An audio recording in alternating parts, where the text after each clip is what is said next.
Hello everyone and welcome back to my channel. I, of course, am the Cryptic Narwhal, and today we once again are doing another Sons of Appalachia recap. This one was a pretty decent episode despite being one of the shortest they've made so far.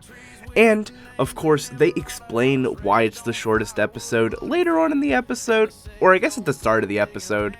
But yeah, I do enjoy it. It has some pretty interesting moments that we'll talk about.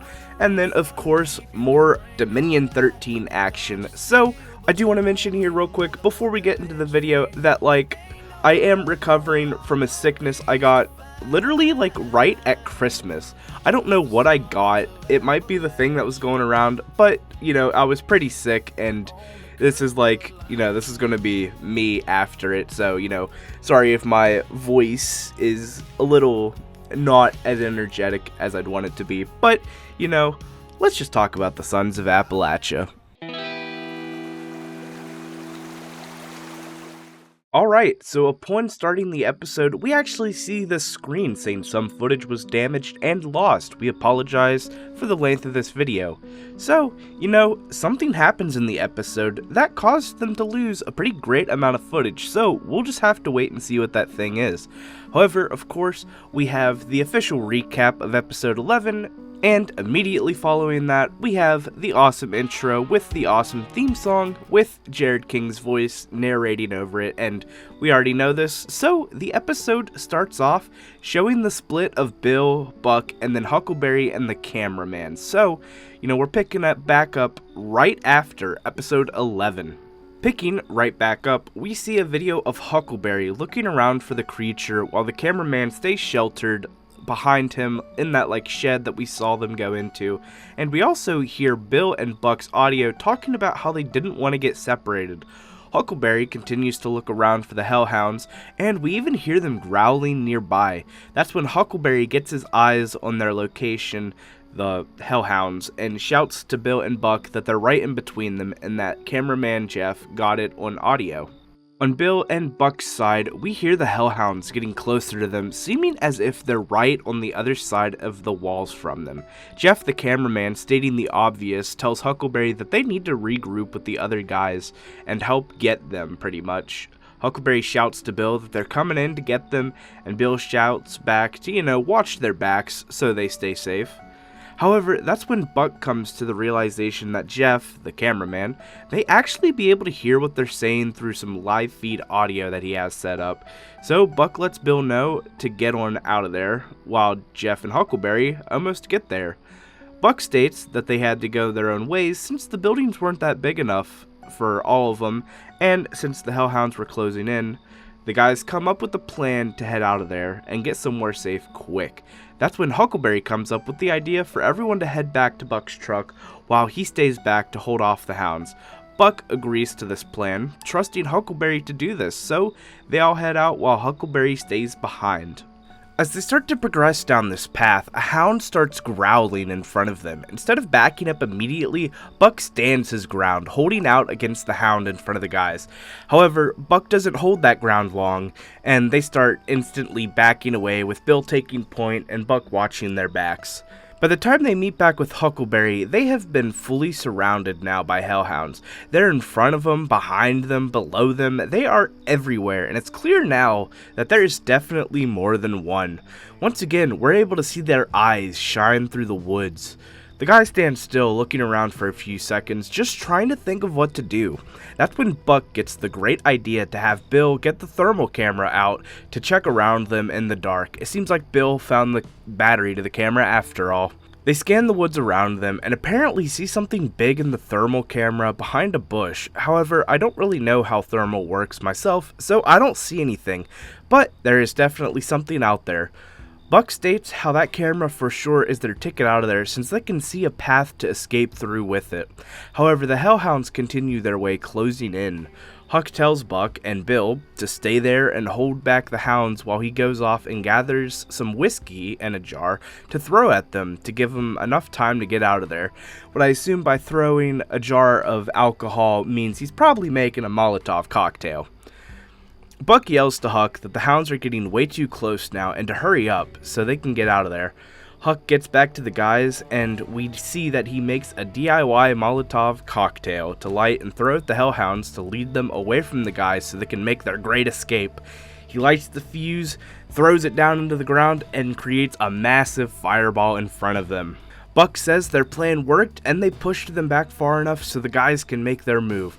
However, the good luck doesn't last long as we see the cameraman fall down immediately after an interview with Bill and Buck. The footage goes all fuzzy, cuts in and out between the thermal and the guys escaping. They definitely could get in trouble again if they don't get out of there now with the fire burning.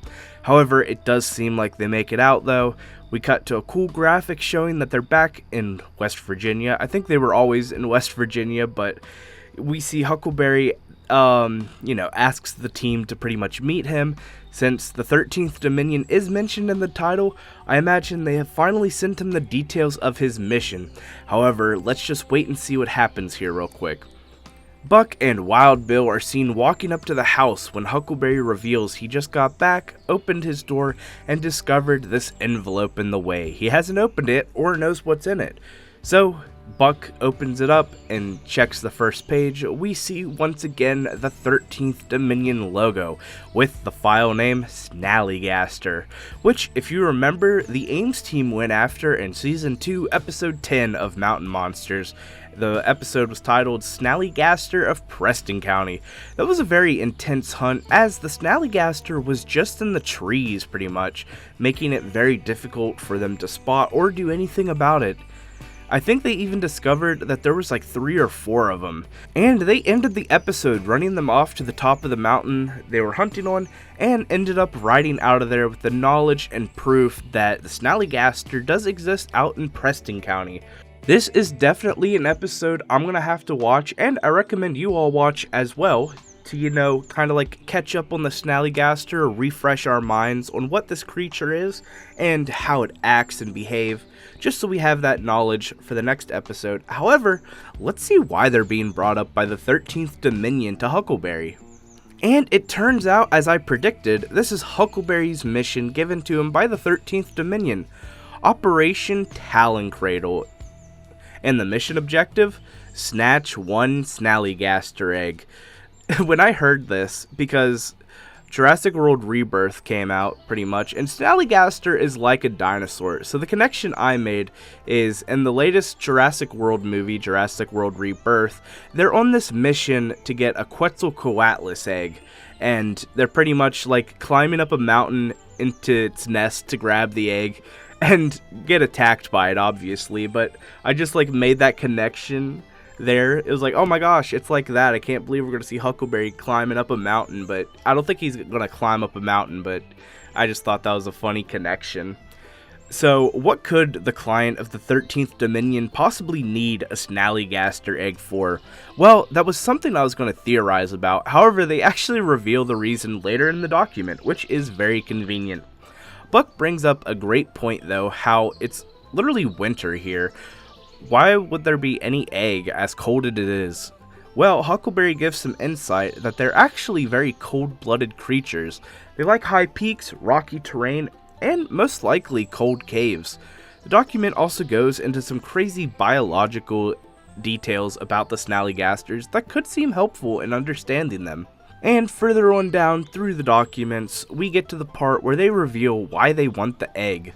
The Snallygaster egg is a strategic biological asset that they believe could hold the genetic structure to control aerial cryptid populations across the Appalachian corridor, and this egg is set to be sold to a client who had already put a down payment in for the product.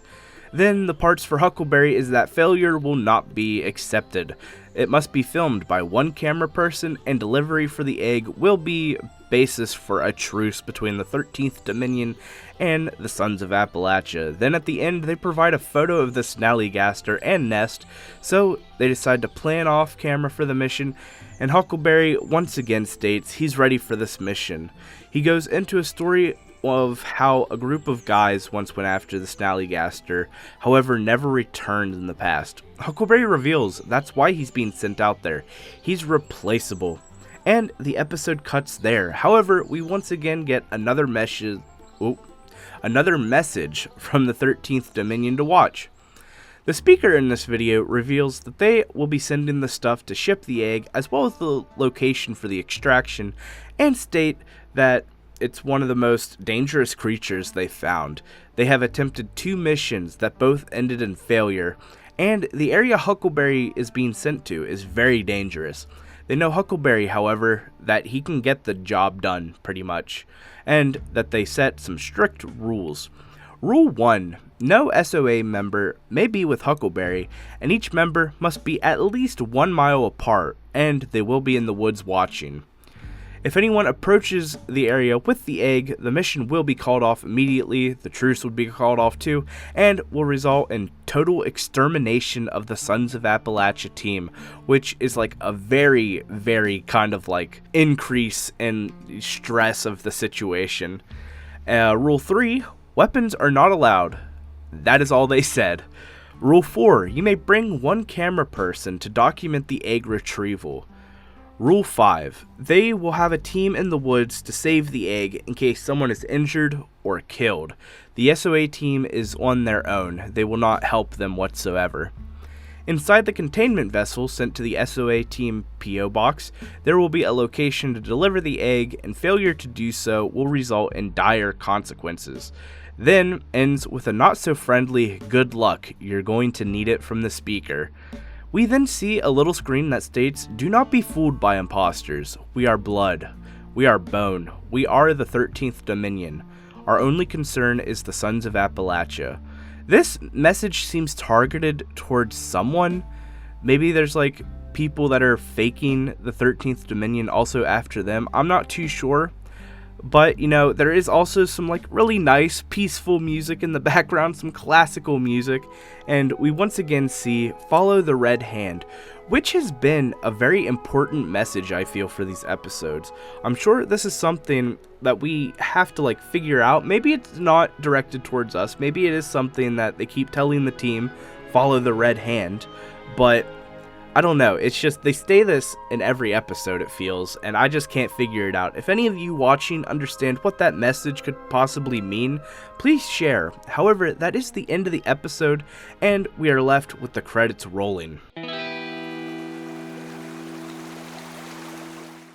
And for theories for episode 12, I honestly don't have much to think about, and I haven't really seen many people question, you know, theories to think about, other than the usuals, like who exactly is the 13th Dominion, just things like that. One thing I don't see anyone talking about is the "Follow the Red Hand" stuff. Hopefully that is addressed once they close the chapter of the 13th Dominion, unless the Red Hand stuff is the 13th Dominion still, but I don't know. I feel like, you know, we're nearing the end of the 13th Dominion storyline, maybe not, but I feel like, you know, this possible truce would be a very interesting closure for them for now. But yeah, you know, I enjoyed the episode, and I'm excited to see how the retrieval of this egg will go. I don't know if we're gonna have like multiple POVs like we did with the Red Shed stuff, with like Buck on his own, and then Huckleberry and Bill on their own. I don't know how that's gonna work. But, you know, that has me excited for things to come, and I don't have much more to ramble about here. Yeah, once again, it was a quick episode, but I enjoyed it. You know, I always enjoy the episodes, and yeah, I'm just excited for more to come. Once again, I would recommend watching Season 2, Episode 10, just for the Snallygaster, so we can refresh, you know, what the Snallygaster is like. And yeah, I don't think the trap was too interesting. I think their trap in that episode was just a big box, which of course didn't hold it in, or I don't even know if I have to rewatch it myself. But yeah, I'm going to stop rambling here. First video of 2026, you know, very exciting stuff. I hope to make this year a great year. However, that is all for me today. I hope you enjoy your wonderful Monday, and I will see you all in the next one. Goodbye.